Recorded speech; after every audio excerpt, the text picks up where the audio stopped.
बिस्मिल्लाहिर्रहमानिर्रहीम अस्सलाम वालेकुम। कैसे बच्चों, उम्मीद करती हूँ खैरियत से होगे।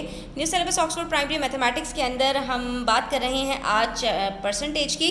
तो आ जाइए पेज 103 के ऊपर वर्कशीट नंबर 2 का, जिसके अंदर हम ये सीखने वाले हैं कि अगर कोई क्वांटिटी इंक्रीज़ या डिक्रीज़ कर जाए तो उसकी परसेंटेज किस तरह से फाइंड आउट की जाती है। यहाँ पर हमसे सवाल जो दिया गया है दैट सेज कि the price of a dress was reduced by 10% to $18।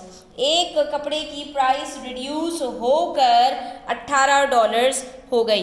अब यहाँ पर कभी बाय का वर्ड आता है, कभी टू का वर्ड आता है, कभी फ्रॉम का वर्ड आता है।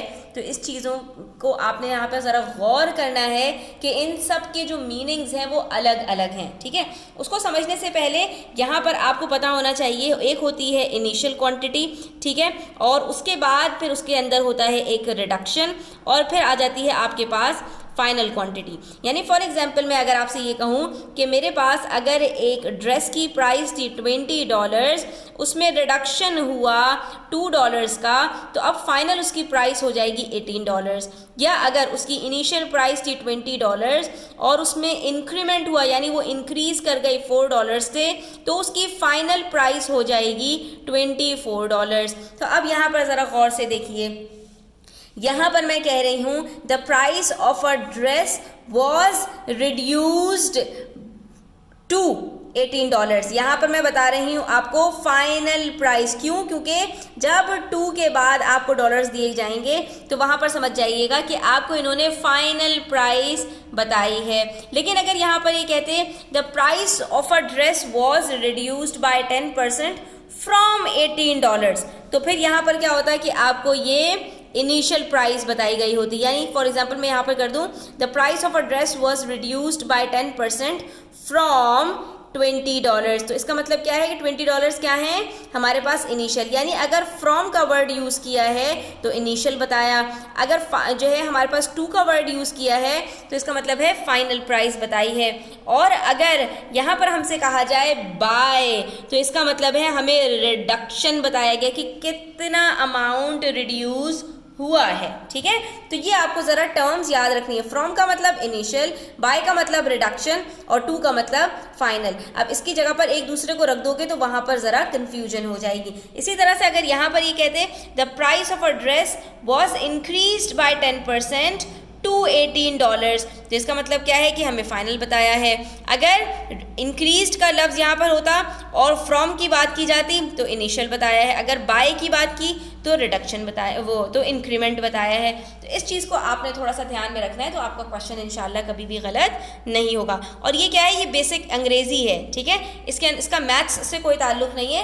अगर इंग्लिश आपकी थोड़ी सी बेहतर होगी तो आप इस चीज़ को आसानी से पहचान पाएंगे। उसके बाद हमसे कह रहे हैं what was the original price of the dress. तो अब यहाँ पर आपसे क्या पूछ रहे हैं, इनिशियल प्राइस पूछ रहे हैं। आपको फाइनल प्राइस बता दी और आपसे इनिशियल प्राइस पूछ रहे हैं। कभी इनिशियल बताएंगे और फाइनल पूछेंगे, कभी रिडक्शन बताएंगे और इनिशियल या फाइनल पूछेंगे। तो हर तरह के सवाल को हमें सॉल्व करना आना चाहिए। ट्रिक सबकी एक ही है, मज़ेदार बात ये है। तो सबसे पहले तो हम अपना डेटा लिख लेते हैं। इस चीज़ के अंदर हमें यहाँ पर क्या पता है, परसेंट कितना डिक्रीज़ हुआ है 10%, फाइनल प्राइस कितनी है $18, पूछा क्या है ओरिजिनल प्राइस। ठीक है, तो इसका मतलब है फाइनल प्राइस बताकर इनिशियल प्राइस पूछी है। अब ज़रा यहाँ पर स्टूडेंट्स याद रखना है आपने, जैसे हमने क्वेश्चन नंबर 5 के अंदर डिस्कस की थी ये बात, कि हमारे पास यहाँ पर जो चीज़ स्टूडेंट्स सबसे ज़्यादा इम्पॉर्टेंट होती है और जो हमारी बेसिक होती है यहाँ पर, वो यहाँ पर हमारा इनिशियल होता है।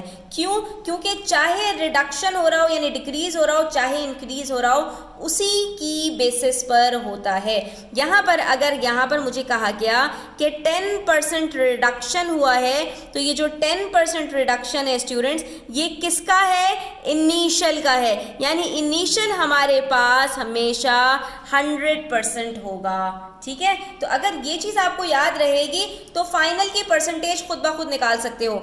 अगर रिडक्शन हुआ है तो इसका मतलब है क्या है, 100 से माइनस हुआ है 10, और आपके पास आंसर क्या आ जाएगा, 100 माइनस 10 इज इक्वल्स टू 90%। यानी जो फाइनल अमाउंट होगी वो हमारे पास क्या होगी, इनिशियल माइनस रिडक्शन। और अगर इंक्रीज हुआ हो तो हम क्या करेंगे, इनिशियल के अंदर जो इंक्रीमेंट है उसको प्लस कर देंगे तो हमारे पास फाइनल आ जाएगा। जैसा कि हमने लास्ट क्वेश्चन में किया था यहाँ पर क्वेश्चन नंबर 5 के अंदर कि हमें इंक्रीमेंट पता था 12%, तो हमने क्या किया कि जो फाइनल हमारे पास अमाउंट दी हुई थी वो हमारे पास इंक्रीज कर गई थी 56 से, और ये हमारे पास जो 12% से इंक्रीज हुआ था तो हमने कहा कि ये जो 56 है इसकी परसेंटेज अगर मैं निकालना चाहूँ, ये फाइनल वाली जो हमारे पास अमाउंट है तो इसकी परसेंटेज हमने क्या की थी 100 + 12 कर दिया था क्योंकि यहाँ पर इंक्रीमेंट था।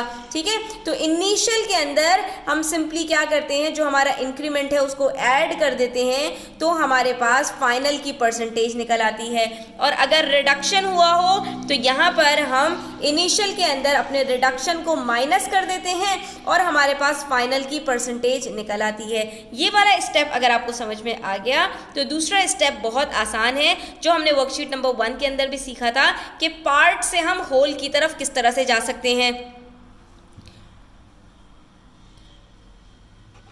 इसके लिए हमें किसी भी एक क्वांटिटी की, चाहे इनिशियल हो, चाहे रिडक्शन हो, चाहे फाइनल हो, इन तीनों में से कोई एक ऐसा होना चाहिए कि जिसकी परसेंटेज भी पता हो और जिसका अमाउंट भी पता हो। तो ज़रा गौर से देखिए, ये जो $18 हमें दिए गए हैं ये फाइनल प्राइस बताई गई है और इस मेथड से हमने फाइनल परसेंटेज भी निकाल ली है कि ये जो $18 है इसकी परसेंटेज कितनी है, 90% है।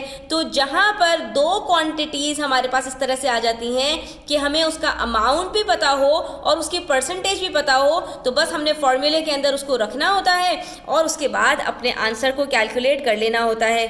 कुछ याद आया? वर्कशीट नंबर 1 के अंदर हमने ये चीज़ सीखी थी कि जहाँ पर पार्ट भी गिवन हो, परसेंटेज भी गिवन हो, तो उन दोनों को आमने सामने रखते हैं, यानी पार्ट को न्यूमरेटर में और उसकी परसेंटेज को डिनोमिनेटर में। तो हमारे पास क्या होता है कि हमारे पास जो आंसर निकलता है उसको जो रिमेनिंग पार्ट है उसकी परसेंटेज से मल्टीप्लाई कर देते हैं और हमारे पास आंसर आ जाता है। तो यहाँ पर हमारे पास कौन सा पार्ट दिया गया है, फाइनल पार्ट दिया गया है। हमने 18 को रखा ऊपर, 18 की परसेंटेज को हमने रखा नीचे, और उसके बाद अच्छा पहले हम इसको ज़रा सॉल्व करते हैं और उसके बाद हम इसको मल्टीप्लाई किससे करेंगे स्टूडेंट्स, हम इसको मल्टीप्लाई करेंगे जो चीज़ हमसे यहाँ पर पूछी गई है। हमसे कौन सा पार्ट पूछा गया है स्टूडेंट्स, हमसे यहाँ पर ओरिजिनल प्राइस पूछी गई है।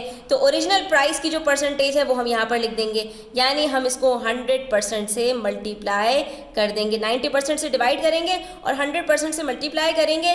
तो 90% से डिवाइड करने से स्टूडेंट्स ये होगा कि हमें 1% के कितने डॉलर्स बनते हैं वो पता चल जाएंगे, और उसके बाद हमसे ओरिजिनल प्राइस के $100 के कितने जो है वो डॉलर्स बनते हैं तो हम यहाँ पर निकाल लेंगे। तो ज़रा इसको मल्टीप्लाई कीजिए, 9 को 0 से कट हो गया, 9 1 9, 9 2 18, 2 10 20, तो हमारे पास आंसर आ जाएगा $20। इसका मतलब क्या हुआ कि जो प्राइस थी ड्रेस की वो थी $20, उसमें $2 का रिडक्शन हुआ और हमारे पास $18 आ गए। ये ज़रा देख लीजिए, $20 है, ये 100% है, ठीक है, और हमारे पास रिडक्शन कितने का हो रहा है, 10% का हो रहा है। तो 20 का 10% कितना होता है स्टूडेंट्स, सिंपल $2। ये देख लीजिए, 20 का 10% अगर मैं कैलकुलेट करूँ तो ये 0 से 0 कट हो गया, 0 से 0 कट हो गया, सिर्फ 2 बचा, ठीक है। तो 20% इसका कितना होता है, $2 का रिडक्शन हुआ और फाइनल प्राइस हमारे पास 18 आ गई। तो हमने यहाँ पर क्या किया, हमने रिवर्स वर्किंग की। क्यों? क्योंकि अब आपका लेवल थोड़ा सा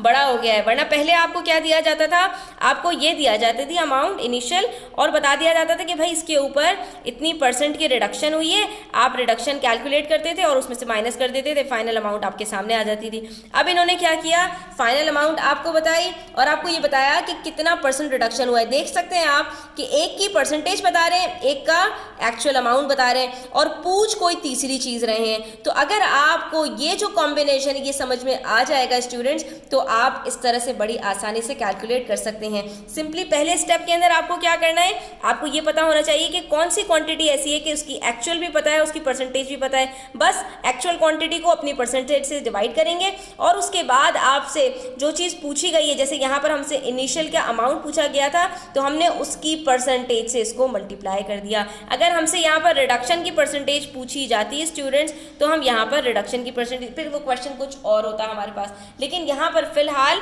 हमें जो चीज़ बताई गई थी वो 2 स्टेप्स में हमें फॉलो करके निकाल लेना था और हमने यहाँ पर इसको कंप्लीट कर लिया। आई होप स्टूडेंट्स आपको क्लियर हुआ होगा। स्टिल कोई भी क्वेश्चन हो, क्वेरीज हो, कमेंट सेक्शन में आप पूछ सकते हैं। Thanks for watching the video till the end. Take care. अल्लाह हाफिज़। Do subscribe to my channel.